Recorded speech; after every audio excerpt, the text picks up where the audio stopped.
We're just two guys with one mission, and we've chosen to accept it for some reason.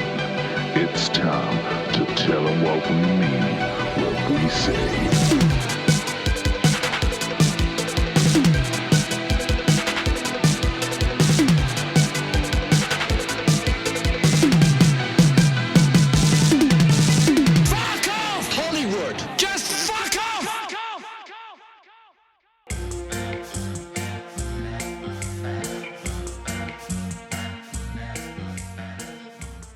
How do we start this? How do we start any of them? We start weeping. Okay, that was Bloody Moon. Yeah, we just watched Bloody Moon by Jess Franco. Yeah, slightly disappointing. Yeah, I mean, I'm a big Jess Franco fan. Yeah, and I've seen a lot of his movies, and I always find something about them that I quite like. Mm-hmm. I always remembered I liked Bloody Moon. Mm-hmm. Though I haven't seen it for a very, very long time. Okay, how do you feel right now? And I feel like it started so strong. Yeah. And then it just kind of wandered off. Yeah, in a big bad way. It's like a friend who hasn't got stoned in a while, and then you wonder where they've gone.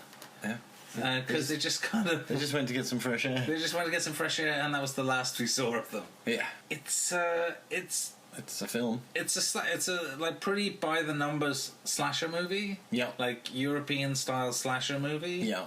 With a lot of sleaze. Yeah. And terrible acting. Well, for the most part. It's difficult to tell because it was so heavily dubbed. Yeah, true. So it's difficult to tell whether it was badly acted, because certainly the voiceover artists were really going for it. Yeah, and badly. Okay, so the film opens with a voiceover of a woman talking to her brother that he shouldn't look at her that way. Yeah. Then we cut to a disco party. And everyone's having a good time. Yes. Now this couple are getting it on, and he takes off his mask and takes off his shirt, you know, because... As you do. As you do. Can you get down?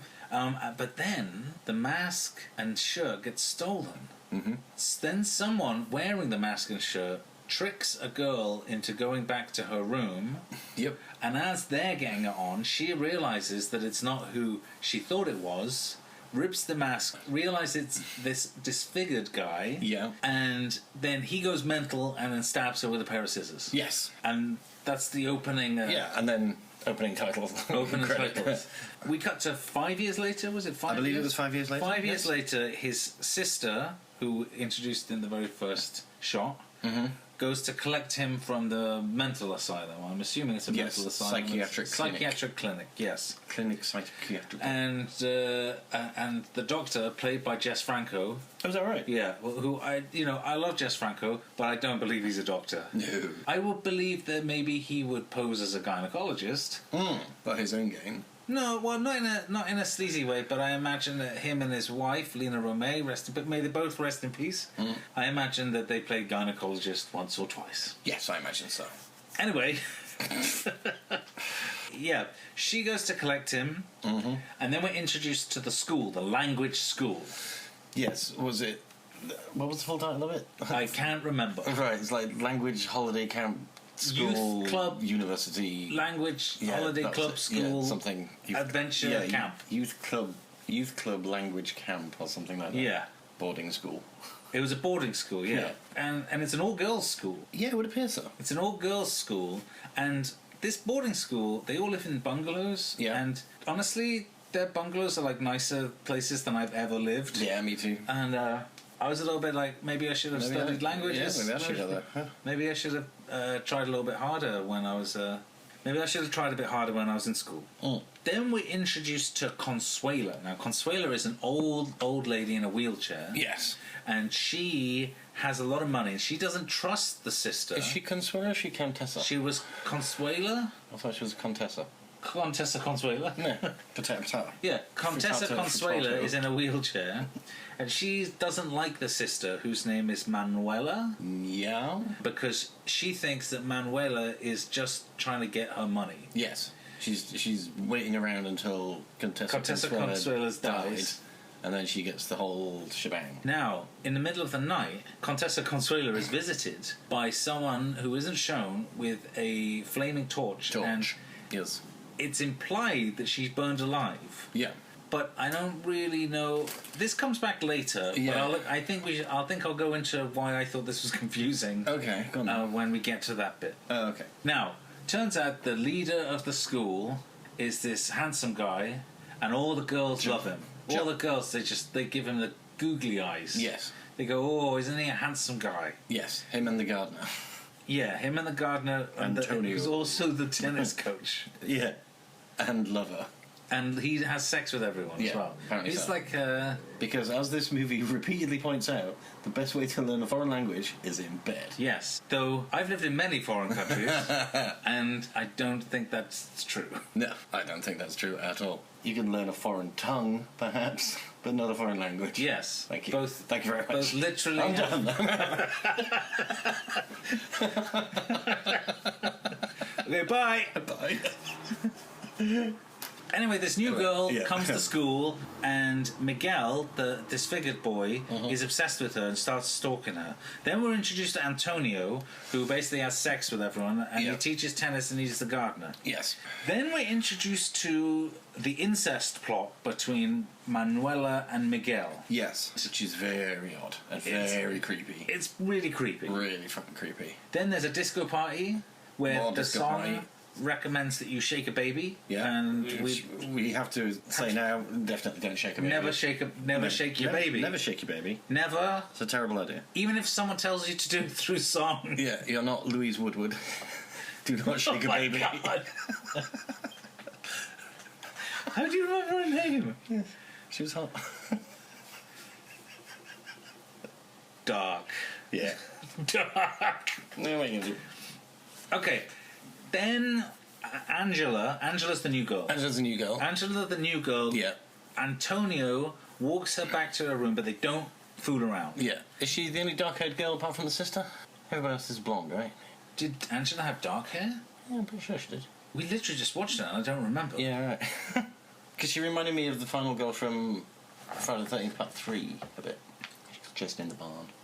She's got dark hair. She's one of the only dark-haired final girls in Friday the 13th. No, I was about to say there was another dark-haired final girl, and then I realised that was the pregnant lady from Anthropophagus. Brilliant. And now it's all blurring into one, and you shouldn't have mentioned hair colour, because now I'm stuck on it, and I can't think past it. We move past it. Anyway, power through. There's a nice murderer in Angela's bungalow. Yes. But then her friend comes in to borrow a sweater. Yes. And then while she's putting on the sweater, she gets stabbed through the breast. Through the boob, from behind. From behind. It's great effect. And then Angela freaks out. Antonio is wondering what's going on. Yeah. And then when they go back, the body has gone. The body has gone. Also all the blood. Also all the evidence. And no one believes her. But the girl the next day is missing. Yes, but still nobody believes her. They think that the murder victim has gone off with Antonio. No. Yes. No, because Antonio was there. No, but that's what the girls keep saying to her. She's going, oh, I'm sure she's somewhere with Antonio. I don't remember them saying that. Yeah. The next day, yeah. Oh. When they're all set. Oh, yeah, in the school. Yeah. Yeah, you're right. So Angela decides that it's a mystery and she's going to solve it. Yeah. And then while I was enjoying all of this, the movie takes a bit of a turn when they actually kill a snake. Yeah, that was fucking horrible. And it's bad. I didn't like it. I didn't enjoy it, and it made me kind of. It's done so quickly, and it's just like, oh, I'm gonna kill the snake. Yeah, it's like don't kill snakes. It was really. It kind of made me like. It made me turn on the movie. I think that was the point when I was like, okay, I'm enjoying this. Yeah, this is stupid, and then I'm really like, really. Yeah, what did you do that for? You didn't need to do that. You could have just hit it away. You could have moved her away from the snake. You could have used a fake snake. Oh, that. Yeah, because watching the head wriggle was horrible. Yeah, that's a lingering shot on a writhing dead snake head that really didn't need to be done. Yeah, I was. It's pretty grim. I think this is the moment when I turned against the movie. I'd already turned way before that. Oh, okay. Well, obviously I got more patience. Anyway, there's another girl who's always talking about all the men she's with. Yeah. And the girls go to play a trick on her, but when they get to her apartment, sex noises are happening. She's making sex noises, but she's not actually having sex with anyone. She's faking And it. when they catch her, she freaks out and then immediately gets into a car with a masked man. Yeah. Gets taken to the old mill. Stone cutting factory. And then gets quite brutally murdered with the mill. Decapitation. Now, at the same time, there's this random kid. Yeah. Who's impressed by the car that they drive up in. Yeah. This super nice old Mercedes. Did you notice that? I didn't even notice what. I did. And then the little kid is watching what's happening, so runs in, turns the machine off, but then immediately is shooed away by murderer man, who turns the machine back on, at which point it decapitates the lady in quite a graphic, blood-soaked scene. And then as the murderer is escaping, he runs the kid over. Which, let's face it, is the best bit of the film. It was unexpected child violence. Literally chases him down in the car and drives over him. Yeah, it was really, I mean, it definitely came from... And then Angela's back at her place, and she starts getting stalked. On one side there's Antonio, who she doesn't trust anymore. Yep. On the other side is Miguel. Yes. So she barricades herself in, but then this door starts opening real slow. But it's a cat. God, and I'm not really sure how the cat got in. The worst or how the cat got out. The worst or what attempt happened at a with jump the cat. scare ever. And because I turned on the movie already, I was just really wondering, like, I really hope they don't kill the cat. Yeah. But they didn't kill the cat. The cat just kind of wandered off. Just was a cat and wandered off. Much like the movie, it came in, and you went, hey, it's a cat, and then it just kind of... wandered off. It just wandered, and you don't know what happened. No. Anyway, she gets spooked by a shadow, and she ends up stabbing, but it's a mannequin. It's a mannequin. Which hasn't been there the whole time. No, it's not established at all. No. And then her friend comes over. And then her friend comes over and she says, oh, I'm going to go to the disco club, and I'm going to get some drink. Yep. And we're going to have a drink. Which she successfully does. But when she gets back to the apartment, she gets... I don't even know what that device would be. It's like for picking up... I guess it's for picking up like hot coals or something. But it appears to be spiked on the inside of the spiked on the inside. Maybe it's for it's like some sort of inanimate tiny carbon rods. But it's like some sort of tiny Iron Maiden. Yeah, it's like a tiny Iron Maiden, but like what would it be used for? Like, what would it be used for? I genuinely couldn't posit. Maybe you could put big logs on a big fire or something like that. Maybe and then it's spiked because it's got grips, so it wouldn't slip out. Possibly. Now, I have a question for you. Sure. At this point, you have got just one question. Just at this point. Okay.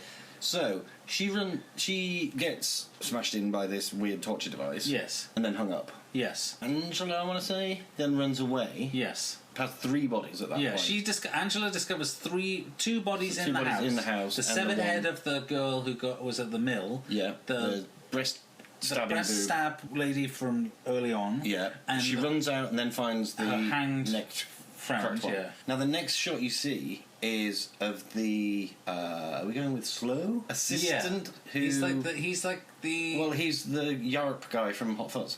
Big tall brute, bald head. Yeah, I know who you mean. Yarp. Yeah, he's the he's there and challenged. He's mentally challenged. He's the one holding and clanging together the device. Yes. So do you think it's a twofer at that point? There's the suave guy who hasn't been established as the murderer yet, and him working together, or do you think he's just found that clanging device? I think he just found it because he's clang. Because he's been like staring at the girls as well. Okay, so he's just a bit of a peeper. Well, yeah, and he just happens to have found this device. Yeah, and he goes, oh, it makes clang, clang, clang. Ooh, clang, clang. Yeah, he's like right. Okay. That's what I assumed. I wasn't sure at that point because again in my head I'm conflating him from Hot Fuzz, where he is part of the murder plot by the whatever they were called. The Friends of the Library. The NWA. Are they called the NWA? Yeah, they're called the NWA. Oh yeah, not Fuzz. Yeah. So I was thinking maybe it's they're using him as well. As no, I didn't get. I don't think they would. Okay. I don't think that happened. Okay, well then that's cleared up then. Because he didn't show any violence towards anyone else. No, but he's just silent brute. Anyway, Angela runs to Manuela's mansion. Yes. And when she gets there, Manuela slips a Mickey into her scotch. Yeah. A drink that teenage girls love. Love scotch. They love scotch. They pretend to nowadays. Do you know that? Well, it's like really hipstery from like, oh yeah, I love scotch. Bet you don't. I'm saying that like girls, I could totally see that girls like Scotch. I know loads of women who love Scotch, but I'm saying like a teenage girl. Teenagers don't drink Scotch. They drink vodka and apple juice, and they drink Alka-Pops. And I know this is going to make me sound like I grew up in the 90s, because I did. Yep. But they drink Hooch and Smirnoff Ice and Two dogs. And Mad Dog 2020. Yeah, the Mad Dog 20. They don't drink single malt Scotch. Teenage girls don't drink Scotch. No. I'm not saying it's never happened. No. But I'm saying that in my experience, or when I was growing up, teenagers did not drink Scotch. No. Maybe pretentious teenagers. They all are these days. Okay.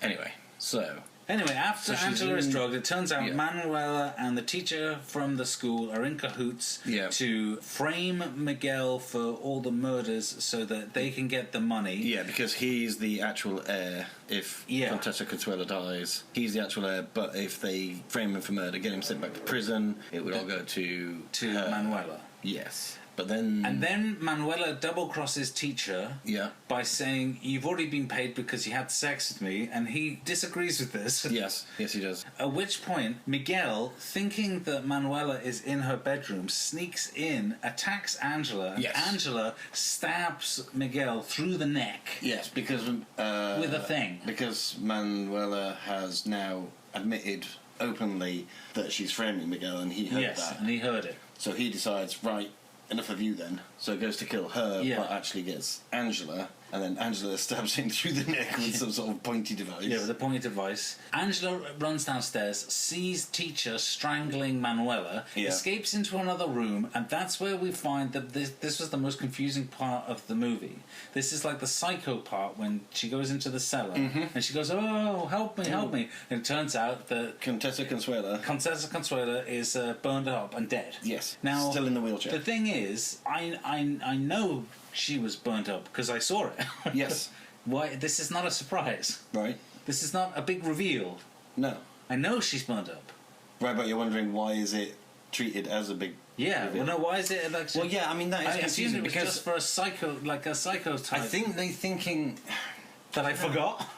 Very possibly, because there's a couple of those shots where Manuela is still pushing the wheelchair around outside the big villa where Contessa Consuela lived with a person, alive or dead, in the wheelchair. So maybe they're thinking that over the course of the movie you have forgotten... no, maybe they think, she didn't get really burned up. Or she survived it, or... It was just something that happened that we're not sure about. Yeah. But why show... They should have... If they wanted to do this effectively... Don't show the burning scene at the start. No, they should have basically seen her going, who's that in my room? And then cut it. But don't show the flames against the person's face. Yeah, absolutely. Because I know this person's burned up and dead now. Yeah. It was weird. Yeah. I think their thinking is that in the headspace of the character doesn't know that when she turns the wheelchair around, burnt person, scary. But we're not watching... Yeah, I know, but then the makers of the film are misunderstanding the point of view of the character and the point of view of the viewer. because we're watching the movie through Angela. Yes. But you've shown us this thing that Angela doesn't know. Yes, so we're also watching the movie through Miguel. Yes. But then Miguel's not around for a lot of this, so how does he know what happened? Precisely. It's He wouldn't know about the burning, I don't think. And Angela definitely doesn't know about the burning. No. Anyway, so... Manuela goes upstairs, Angela escapes into the arms of the... Oh no, we're missing the thing. While she's been freaked out by the burned lady in the wheelchair, teacher comes in and starts strangling her, and then Manuela comes in with a pair of hedge trimmers and then just gets Teach in the belly. Electric hedge trimmers. It's the thing there's blood everywhere. She says, hey, I saved your life, so if you tell anyone, just remember that. And then she goes, runs outside, into the arms of the police, says nothing. Manuela runs upstairs. Into the arms of Antonio. Oh, it's Antonio, yes. Runs into the arms of Antonio. Manuela runs upstairs. Hard cut too. So, this is multiple hard cuts between you've been saved to the nightmare's not over, bitch. Nightmare's not over. Miguel with the blade still through his throat, attacking Manuela. They both basically die. Yeah, hand in hand, like he always wanted. End credits. Hard cut to end credits. It was baffling. Yeah, There was actually... It's very much like kind of like a Giallo style. Like you're constantly wondering. I would have liked it to have been more Giallo style than it was. It wasn't. It lacked a certain stylishness. Yeah. Which was a shame. Though weirdly, there was like I got kind of Brian De Palma vibes. Mm-hmm.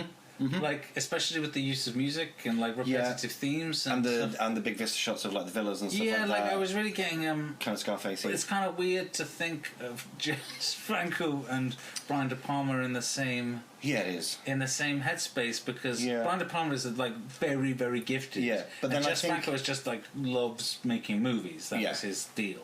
But I think if you give this film to an Argento or a Fulci or something, I think you get a way more Giallo-y version of it, which I think would benefit it. Because it was a little bit too all up front slashery than it needed to be. If you made it creepier and you made it. Did you see the Suspiria remake? I did not watch it. I'm not going to lie to you. I couldn't be bothered. It was pretty good. Yeah, no, that's how I've heard. Except for the end bit where they dance their asses off. Oh, yeah. And it made me think of... seems daft. It made me raining think... blood at that point as well. Well, that wasn't the bit that made me laugh. The bit that made me laugh is, you know that episode of It's Always Sunny in Philadelphia where they have to keep dancing in order to save the bar? Mm. It reminded me of that, and that's at the point where I just lost it and started cracking up. Amazing. Because the rest of the film is like really deadly serious. Yeah. Except that bit made me laugh because it made me go, oh, I'm going to watch... It's Always Sunny in Philadelphia after this. Anyway, the point is that like they remake all these like good movies, or they try to reboot all these like good movies into franchises.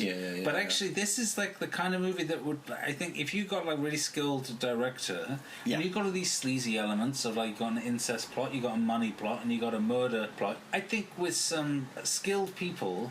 Yeah. This story could be turned into a really great movie. Yeah, I mean, you could, like a Blumhouse or something like that would probably be able to do like a decent version of this.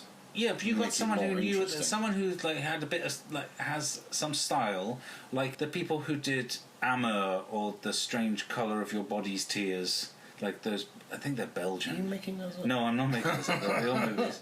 Or who was? Oh my god, I can't think now. I mean, like the dude who did the V.I.C.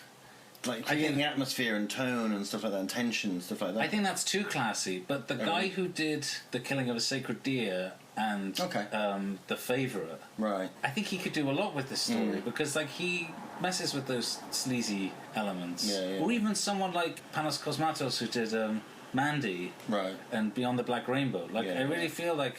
I feel like there's a good movie in here. Absolutely, this just wasn't it. It's just it was made by someone who loves making movies so much that he skips some of the details. He kind of like he's having so much fun that he forgets to do his job. Yeah, absolutely, yeah. And there's moments in Jess Franco movies that that are brilliant because of this, because he clearly enjoys photographing semi-naked women, and I think he's so wrapped up in this, that he kind of forgets that. Oh, yeah. I mean that scene with the stone cutter and the decapitation and stuff looks fantastic. Yeah, it's a great movie. The setup to it is fucking god awful, but the scene itself, once you actually get to the stone cutting place, is actually really like genuinely creepy. So yeah, it's not all bad.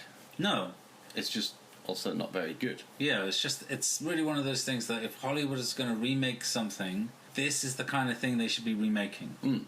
Yeah, take something that was almost good and then you might be able to make it great. I mean, we've had this conversation for years about like when they've remade stuff and you're going, it's not as good. Why remake a good movie terribly? Why don't you make a terrible movie great? I agree. Hopefully someone will do that. Yes. You want to do the scores? Yeah, why not? Alright. For story. It is pretty simple. I'd say 2 because of the twist on it being the sisters actually masterminding it all, as opposed to it just being straight slasher with the teacher. The sister actually putting a spin on it, going, well, I'm going to get you to do this for me, and then I'm going to fuck you over, meh. I mean, I'm also going to give it 2, but for different reasons. It's like, for me, that was kind of standard Giallo plots. Okay. And it wasn't wholly original. Yeah, and none of the red herrings worked at all. But I enjoyed some of the sleazier aspects of the I mean, at no point do you think it's Miguel, who clearly... Yeah, at no point. You would think they would try and set that up somehow. Yeah, it needs to be... This guy used to be a murderer and he's got a weird face and he's creepy and he stalks these women. It's just like... Yeah, you could quite easily set this up better that it might be him. At no point do you think it is him. No, I never thought it. No. I mean, I think I called it that it was the teacher really early on. Yeah, you did, yeah. Like, and that's it, but because of the little twist of the teacher is actually being manipulated as well, that's why my 2. No, I'm giving it a 2 for the sleaziness alone. Okay. For the gore. Pretty good. Not enough of it, as per usual. But what there was really good. Like I said, the decapitation was brilliant. The scissors through the boob. Well, knife through the boob, whatever it was. Knife. Yeah, that's pretty impressive. The hedge trimmers was hilarious. The hedge trimmers. Oh, the spike through the throat. Spike through the neck, that was great. Damn impressive. I'm going to give it a 3. Yeah, I'll go 3. For similar reasons. Yeah. It kind of wasn't great, but it was fun. Fun violence. Yeah. For overall creativity, whereas I think this is where it's going to start scoring low. I mean, like you say, a lot of it's very standard. Creatively, it's just, it's essentially a slasher with a bit of a twist on the end, with the sister twist at 1. Yeah. Just because it's standard. Logical sense. I think this is where it's going to score pretty high, because I understood what was going on a lot. Yeah. Though, I think I should mark it down because of the burnt up old lady reveal, because that's just dumb that they put the... And maybe it loses another point. Maybe for me it loses another point for the... Completely calling the teacher about 20 minutes in. No, like the shitty red herrings. Yeah, they were fucking terrible. So I'm going to give it a 3. You give it 3? Yeah, I suppose. I would err on the side of a low 3, but yeah, I suppose the 3. The music. There was some in there. Well, I actually thought the music was... Well, yeah, but most of it was the... what's the word? The music that's actually happening in the scene kind of thing. So like the disco... Diegetic music. Diegetic, thank you. Yeah, I think those bits were great, but the actual score, as it were, away from the clubs and such, didn't really do anything. I liked it. It was kind of weird. I liked the strings and electronics. Like, I liked a lot of this score. I'm going to go 2 just because of the diegetic stuff, but apart from that... Alright, well, I'm going to give it a 4. I'm just going to rate quite highly. More than anything, I didn't really notice it, if I'm honest. Okay. And lastly, would you recommend it? No, particularly. It's not anything great. There's better things like it. Yeah. That I would say watch instead. And there's no particular kind of... Again, like we said before, there's no particular kind of gore scene where it's just like, oh, you've got to see this bit. Yeah. No, there was nothing like that. I'm hard-pressed to... It was just really average, which I think is a really terrible thing. Like, really bad, really bad. Really good, oh, you've got to see this, really great. Yeah, it was like an average bad movie. This was just meh. It's just kind of, it's a movie. I would only recommend it because a lot of the actresses were really good looking. Yeah, really good looking. If we were basically, if we were score on hot babes. If it was then this would be scorching. So I guess if you're a pervert, you might like it. Well, no, because there's nothing even really pervy to get your teeth into. There's some boobs, but we all have the internet now, and there's boobs all over that. Yeah, I heard this. They have this thing called pornography, apparently. So, no, I wouldn't recommend it personally. Okay, it's all right. I don't feel like it was a waste of the last hour and a half, but it's not something I would waste another hour and a half on. No. And to put that on somebody else. And I'd seen it, and as I mentioned to you, I'd seen it before, and it was amazing how little I remembered of the whole thing. I think the only thing I remembered was the sawmill scene. Right. But I'd completely forgotten about the kid getting run over. Yeah, that was awesome. That was the best bit of the fucking film. Sorry, kids. Just don't, don't turn off... If you see a girl getting killed... Don't try and interfere. Do try to stop her getting killed, but don't be surprised if you get killed. Don't run down the middle of a road when somebody's chasing after you when there are clearly rocky cliffs either side that you could either run up or run down, which he cannot follow you in a car. Yeah, if you do try and say... If you're under the age of 10 and you do try to save a girl, don't be surprised if you also get killed. Okay, on that note, we got a final score of 24 out of 50, which I think goes along with the general averageness of the movie. Yeah, sounds about right. You got any final thoughts? No, not particularly. Again, nothing really jumped out too much. The snake was fucking awful. Yeah, the snake. Oh yeah, I wouldn't recommend it because of the snake. The main actress. That's it. Fuck this movie. The main actress was really hot. Yeah, I wouldn't recommend it because of the snake. Yeah. I think I've tried to block that out of my mind. And that creepy incest thing that technically didn't really need to be there. I think that's just in for Slee's sake. Yeah, it was there for Slee's sake. Yeah. It was there to make you, what's going on there? This bit Well, to the point where, like, even after like 10 minutes in, I was just like, aren't they brother and sister? Why? Why, Jess? Why? Okay. Okay. Rest in peace, Jess Franco. Yeah. Boy. Bye. Bye, bye, boy, boy.